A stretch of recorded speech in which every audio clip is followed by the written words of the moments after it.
बांग्लादेश में कई दिनों से स्टूडेंट आरक्षण व्यवस्था को लेकर प्रोटेस्ट कर रहे थे, लेकिन यह प्रोटेस्ट धीरे धीरे वायलेंस के रूप धारण कर लिए। कई से पब्लिक सड़कों से लेकर घरों का तोड़फोड़ कर रहे हैं। बांग्लादेश में तख्ता पलट हो चुके हैं। बांग्लादेश के पीएम शेख हसीना अपने पद से इस्तीफा देकर कंट्री छोड़कर पलायन कर चुकी है। शेख हसीना को ऐसा क्यों करना पड़ा? बांग्लादेश के पब्लिक क्यों हिंदू टेम्पल्स को तोड़ रहे हैं और उनके साथ मारपीट कर रहे हैं? ये वायलेंस भड़कने के पीछे रीजंस क्या है? चलिए इनको स्टार्टिंग से समझते हैं।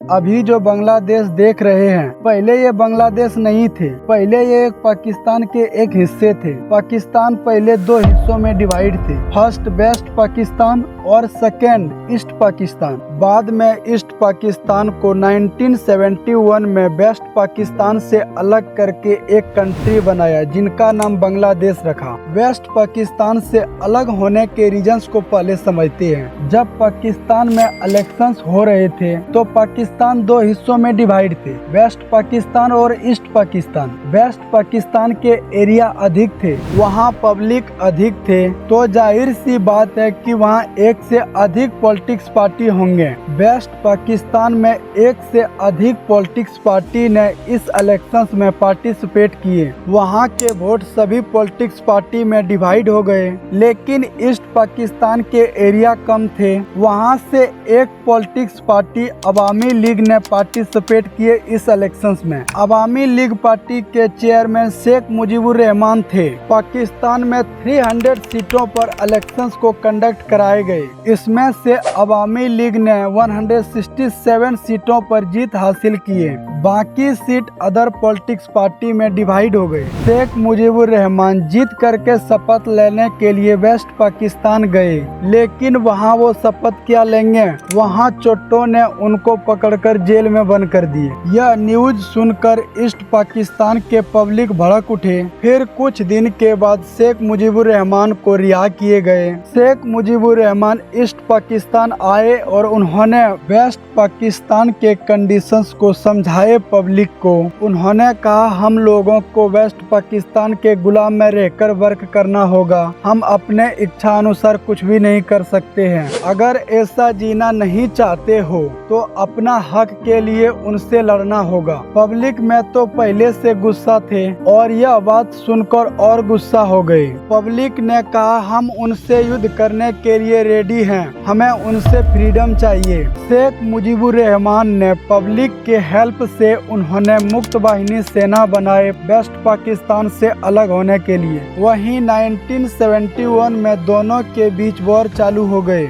ईस्ट पाकिस्तान इस वॉर को जीत लेते हैं और इंडिया के हेल्प से ईस्ट पाकिस्तान को बांग्लादेश में कन्वर्ट कर देते हैं। इनके बाद बांग्लादेश में गवर्नमेंट बनाई जाती है, रूल्स एंड रेगुलेशंस बनाए जाते हैं। इनके कुछ टाइम के बाद 1972 में गवर्नमेंट एक कोटा सिस्टम पास करती है, जिसमें 30% फ्रीडम फाइटर्स के लिए रिजर्वेशन देते हैं, 10% वॉर इफेक्टेड वुमेन के लिए, 40% डिस्ट्रिक्ट वेस्ट और 20% मेरिट के लिए रिजर्वेशन देते हैं। यही रीजंस है बांग्लादेश में प्रोटेस्ट स्टार्ट होने का। इनके बाद स्टूडेंट कोटा सिस्टम का जमकर विरोध करते हैं। इनके बाद कोटा सिस्टम में लगातार चेंजेस होते रहे हैं और स्टूडेंट भी कोटा सिस्टम को हटाने के लिए लगातार प्रोटेस्ट करते रहे हैं। इस प्रोटेस्ट से तंग आकर बांग्लादेश के पीएम शेख हसीना 2018 में कोटा सिस्टम को ही खत्म कर देती है। इनके बाद स्टूडेंट चैन की सांस लेते हैं और प्रोटेस्ट को यही खत्म कर देते हैं। इसके बाद बांग्लादेश में सब कुछ ठीक ठाक चल रहे थे, लेकिन बीते कुछ वर्षों के बाद यानी 5 जून 2024 को ढाका हाई कोर्ट ने शेख हसीना के इस बयान को चेंज कर देते हैं और कोटा सिस्टम को फिर से लागू करने का ऑर्डर दे देते हैं। इसके बाद बांग्लादेश के अंदर फिर से से प्रोटेस्ट स्टार्ट हो जाते हैं। लेकिन स्टूडेंट को आशा थे कि शेख हसीना कोटा सिस्टम के ऊपर कुछ बयान देगी। शेख हसीना अपने बयान में कहती है, फ्रीडम फाइटर्स के बच्चों को रिजर्वेशन नहीं मिलेंगे तो क्या रजाकारों को रिजर्वेशन मिलेंगे। रजाकार वर्ड उनके लिए इस्तेमाल होता है जिन्होंने 1971 के वॉर में पाकिस्तान का साथ दिया हो। यह बयान सुनकर स्टूडेंट के अंदर ज्वाला भड़क उठे। उन्होंने इस प्रोटेस्ट को और जमकर करने लगे। स्टूडेंट को हेल्प करने के लिए विपक्ष पार्टी के कुछ कार्यकर्ता इस प्रोटेस्ट में शामिल हो जाते हैं। इसके बाद यह प्रोटेस्ट धीरे धीरे वायलेंस के रूप धारण कर लेते हैं।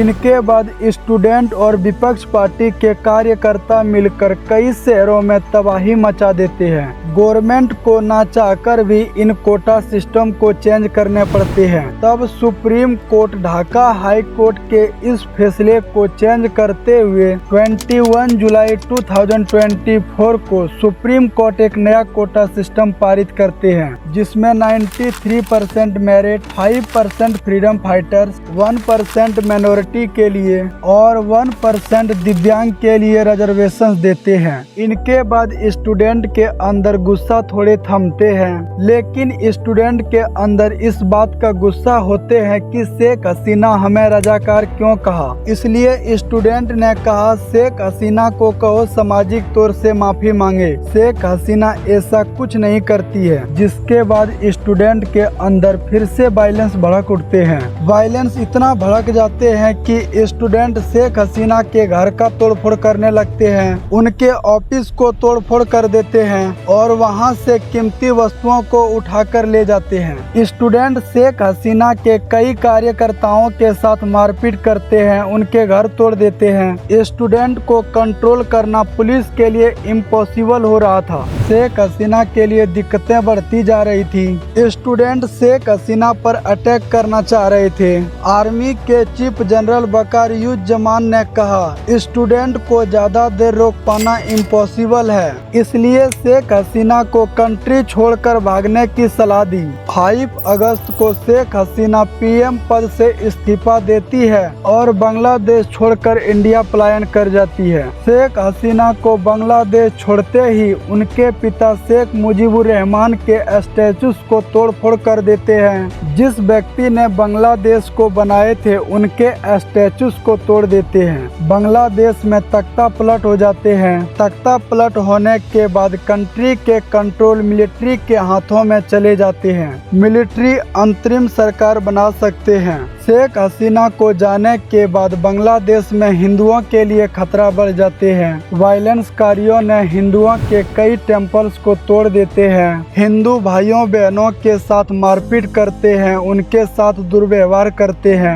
ये लोग के गलती सिर्फ इतना थे कि ये लोग शेख हसीना के मत को मानने वाले थे। इनके बाद हिंदू भाई धर्म की रक्षा के लिए जगते हैं और प्रदर्शनकारियों को पीछे खदेड़ देते हैं। अभी बांग्लादेश में अंतरिम सरकार बनाए गए हैं, इस वायलेंस को कंट्रोल करने का प्रयास कर रहे हैं। ये थी कुछ इम्पोर्टेंट इन्फॉर्मेशन।